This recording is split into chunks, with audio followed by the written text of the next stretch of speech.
Assalamualaikum warahmatullahi wabarakatuh.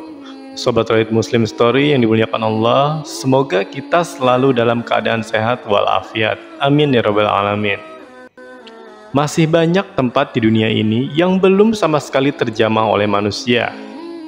Itu semua dikarenakan peralatan modern yang ada sekarang ini dirasa kurang canggih. Sampai saat ini, manusia hanya sanggup mengeksplor bagian daratan bumi dan sebagian lautan saja. Lalu bagaimanakah dengan perut bumi? Apakah ada kehidupan di bawah sana? Sebagian orang yang mempercayai teori bumi berongga percaya ada sebuah kaum yang hidup di perut bumi sana. Dan orang-orang mengira bahwa kaum itu adalah Ya'juj dan Ma'juj.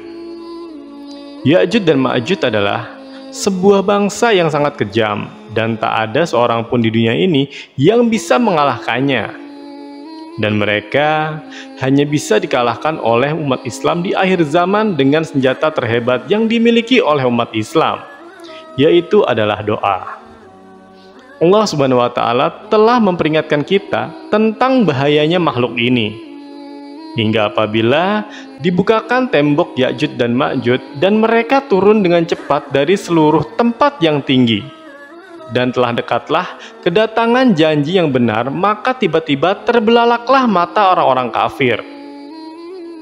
Mereka berkata, "Celakalah kami. Sesungguhnya kami adalah dalam kelalaian tentang ini. Dan bahkan kami adalah orang-orang yang zalim." Al-Quran Surat Al-Anbiya ayat ke-97. Dalam ayat tersebut, Allah Subhanahu wa Ta'ala memberikan isyarat bahwa Ya'juj dan Ma'juj akan keluar dan turun dari tempat yang tinggi dengan sangat cepat. Yang menjadi pertanyaannya adalah, di manakah tempat tersebut? Di video kali ini kita akan merangkum setidaknya ada 3 tempat yang diduga tempat keluarnya Ya'juj dan Ma'juj. Untuk itu di video kali ini kita akan membahas tentang misteri kaum yang hidup di perut bumi. Selama ini manusia lebih berfokus untuk mengeksplorasi kehidupan di daratan dan di luar angkasa. Dan ada sebagian ilmuwan juga yang mengeksplor lautan. Namun, jarang sekali dari mereka yang tertarik untuk meneliti kehidupan di dalam perut bumi. Di dalam dunia sains, ilmuwan zaman dahulu percaya dengan sebuah teori yang disebut dengan Hollow Earth. Atau mereka percaya bahwa bumi kita ini memiliki rongga di bagian tengahnya. Teori Hollow Earth ini pertama kali dikemukakan oleh seorang astronomi dan ahli geofisika yang bernama Edmund Halley pada tahun 1962. Edmund ini, sobat-sobatku, adalah orang yang juga pertama kali menemukan sebuah komet yang dinamakan dengan Komet Halley, yang sesuai dengan namanya. Anggapan tentang bumi berongga ini ditolak oleh beberapa ilmuwan lain. Namun, teori Hollow Earth ini didukung oleh seorang ilmuwan yang bernama John Clive Symons. John Symons yakin kalau kutub utara dan kutub selatan memiliki lubang yang bisa menghubungkan di antara keduanya.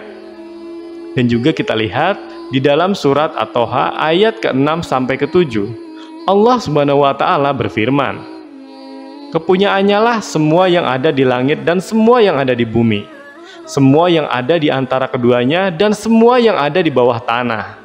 Dan jika kamu mengeraskan ucapanmu, maka sesungguhnya Dia mengetahui rahasia yang lebih tersembunyi." Al-Quran Surat At-Toha ayat ke-6 sampai ke-7.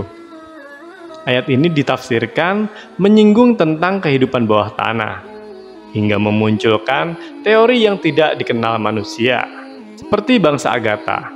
Menurut sebuah legenda, Agartha adalah sebuah tempat istimewa di mana seluruh penghuninya sangat sempurna. Mereka memiliki ilmu yang tinggi dan memiliki kekayaan alam yang melimpah ruah di dalam perut bumi sana. Kehidupan bangsa Agartha diyakini lebih modern dan maju jika dibandingkan dengan manusia yang hidup di permukaan bumi. Legenda tentang bangsa Agartha ini pertama kali berkembang di Eropa. Dan legenda ini pertama kali dikemukakan oleh seorang okultis yang bernama Alexander Saint-Yves d'Affry yang berasal dari Perancis. Alexander ini menceritakannya dalam sebuah buku yang terbit pada tahun 1886. Dia percaya bahwasanya lokasi tempat tinggal bangsa Agartha ini berada di bawah tanah di kawasan Tibet. Dan jika kita lihat di peta daerah Tibet cukup luas dan sangat sulit untuk mencari sebuah lubang atau portal di sana. Menurut Alexander, bangsa Agartha ini tinggal di lubang-lubang atau di gua yang jauh di bawah tanah sana. Awalnya bangsa Agartha ini tinggal di permukaan bumi seperti kita. Namun, keberadaan mereka disingkirkan ke dalam ruang bumi yang hampa. Dan diperkirakan peristiwa itu terjadi pada 300-an tahun sebelum Masehi. Kemudian beberapa teks Hindu-Buddha juga menyebutkan ada sebuah tempat bernama Sambala. Dan tempat ini digambarkan sebagai tempat suci yang tersembunyi. Nah, mengenai tempat suci yang tersembunyi ini, ada kisah yang berhubungan dengan hal itu. Dikisahkan tempat dua sosok yang dikenal dengan sebutan Ya'juj dan Ma'juj. Mereka adalah sekelompok manusia yang digambarkan dalam Al-Quran sebagai pertanda datangnya akhir zaman. Secara ilmiah, kisah tentang kota bawah tanah dan teori Hollow Earth ini memang tidak masuk akal. Tetapi, ada beberapa ilmuwan yang pernah mencoba menjelaskannya secara sederhana. Mereka mengatakan bumi memang tidak berongga, akan tetapi memiliki lubang-lubang besar yang cukup dalam, di mana makhluk hidup bisa tinggal di sana. Di abad ke-21, para ilmuwan pendukung teori Hollow Earth mencoba melakukan penelitian-penelitian tersebut. Mereka memfokuskan di daerah Kutub Utara. Karena sobat-sobat, di sana kompas mereka bertingkah aneh ketika mau mendekati Kutub Utara. Jadi kompas yang mereka bawa itu seperti berputar-putar yang mengindikasikan kalau di bawah Kutub Utara ada lubang atau ruangan besar. Mereka beranggapan antara Kutub Utara dan lubang di bawah tanah itu memiliki medan magnet yang berbeda. Oleh karena itu, di setiap mereka mau ke sana, jarum kompasnya berputar-putar. Hal yang menguatkan teori Hollow Earth ini adalah bahwasanya dari Kutub Utara sering berhembus angin yang bersuhu hangat. Para peneliti pun beranggapan angin tersebut pasti berasal dari sebuah lubang besar yang ada di Kutub Utara. Dan sebelum penemuan dari para peneliti bisa ditemukan jawabannya tentang teori Hollow Earth tersebut, cerita tentang suku Agartha sehingga ini masih dianggap sebagai mitos yang memiliki akar dalam kultur agama Hindu. Nama Agartha itu sendiri katanya diambil dari kata Aryawarta. Abdullah Yusuf Ali dalam tafsir The Holy Quran di distrik Hisar, Uzbekistan yang terletak 240 km di sebelah tenggara Bukhara, ada celah sempit di antara gunung-gunung batu. Letaknya di jalur utama antara Turkistan dan India. Tempat itu sekarang bernama Bus dalam bahasa Turki. Akan tetapi, dulu nama Arabnya adalah Bal al-Hadid. Orang Persia menyebutnya dari orang Cina dan menamakannya sebagai Timin Kuan. Semuanya bermakna sebagai pintu gerbang besi. Pada abad ke-7, ada seorang pengembara asal Cina yang bernama Yuan Xiang. Pernah melewati pintu berlapis besi itu. Ketika dia hendak melakukan perjalanan ke India, tak jauh dari pintu besi itu ada sebuah danau yang dinamakan Iskandar. Lalu 100 tahun kemudian, yaitu di tahun 842 Masehi, Khalifah Bani Abbasiyah Al-Wasik mengutus sebuah tim untuk melakukan ekspedisi ke gerbang besi tersebut. Tim ini mengatakan di tempat itu ada sebuah gerbang di antara gunung yang lebarnya 137 meter, dengan memiliki kolom besar di kiri dan kanannya. Gerbang besi itu terbuat dari balok-balok besi yang dicor dengan tambahan cairan tembaga. Kolom besar yang ada di kiri dan kanan itu berfungsi sebagai tempat bergantung daun pintu raksasa. Gambaran ini persis seperti apa yang ada di dalam Al-Quran surat Al-Kahfi. Pada suatu hari, Khalifah Al-Wasik mengutus seorang pengembara terkenal yang ditugaskan untuk mengecek dinding besi tersebut. Beliau mengutus seorang pengembara yang bernama Salam Tarjuman. Singkat cerita, kemudian Salam pun pergi menuju ke pegunungan Ya'juj dan Ma'juj. Dan di sana, salah melihat dua pegunungan yang terpisah oleh lembah. Luas lembah itu sekitar 150 meter dan lembah itu ditutup tembok berpintu besi yang memiliki lebar kurang lebih 50 meter. Penduduk sekitar mengatakan, biasanya mereka memukul kunci pintu besi 3 kali dalam sehari. Setelah mereka melakukan itu, kemudian mereka menempelkan kuping ke dinding pintu itu. Dan dari dalam, ternyata mereka mendengar seperti gema teriakan. Hal itu pun menunjukkan bahwa di dalam pintu itu betul-betul ada makhluk jenis manusia. Yang konon katanya, itu adalah Ya'juj dan Ma'juj.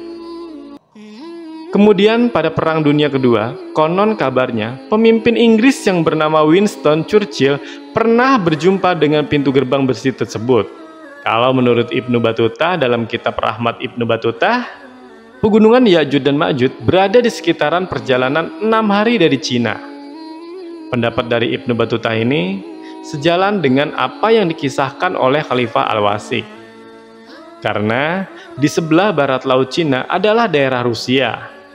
Apapun tentang keberadaan dinding penutup itu, katanya dinding itu memang terbukti ada sampai sekarang di Azerbaijan dan Armenia. Tepatnya, ada sebuah pegunungan yang sangat tinggi dan keras dindingnya itu berdiri tegak seolah-olah diapit oleh 2 buah tembok yang sangat tinggi. Tempat tersebut tercantum pada peta-peta Islam ataupun peta Rusia, letaknya di Republik Georgia. Keberadaan tembok besi yang mengurung Ya'juj dan Ma'juj sampai hari ini masih tertutup tabir. Namun, karena ada hadis Nabi Shallallahu Alaihi Wasallam yang menerangkan, sesungguhnya kalian berkata tak ada musuh sementara kalian juga senantiasa memerangi musuh. Hingga datangnya Ya'juj dan Ma'juj yang bermuka lebar, bermata sipit, dan berambut pirang. Mereka juga kemudian datang dari setiap arah, wajah-wajahnya serupa dengan tameng-tameng yang telah dilapisi kulit. Hadis riwayat Ahmad. Dalam hadis tersebut, Nabi Shallallahu Alaihi Wasallam menjelaskan ciri-ciri Ya'juj dan Ma'juj ini. Dan jika ciri-cirinya demikian, maka suku atau bangsa yang paling mendekati adalah bangsa Mongol, di mana nenek moyang mereka bernama Alan Jahan, yang memiliki 2 putra kembar, yang bernama Tartar dan Mongol. Di samping itu, banyak sejarawan Muslim juga yang mengaitkan ciri-ciri Ya'juj dan Ma'juj adalah bangsa Cina. Makanya, ada sebuah buku yang ditulis oleh Syekh Hamdi bin Hamzah yang berjudul Munculnya Ya'juj dan Ma'juj di Asia. Singkatnya, buku tersebut menjelaskan bahwasanya tembok besar Cina adalah bangunan yang dibuat oleh Zulkarnain. Tapi kalau kita lihat secara fisik, sangat jelas ada perbedaan antara tembok Cina dan tembok Zulkarnain. Tembok Cina terbuat dari susunan batu bata, sedangkan tembok Zulkarnain terbuat dari besi yang dicampur oleh tembaga. Banyak ilmuwan Muslim dan ulama yang membantah teori itu, sehingga melemahkan pendapat bahwa tembok Cina dibangun oleh Zulkarnain. Baiklah, semoga kisah ini bisa menjadi pelajaran dan memberikan manfaat untuk kita semua. Sampai jumpa di kisah-kisah seru yang penuh makna selanjutnya. Saya akhiri. Wassalamualaikum warahmatullahi wabarakatuh.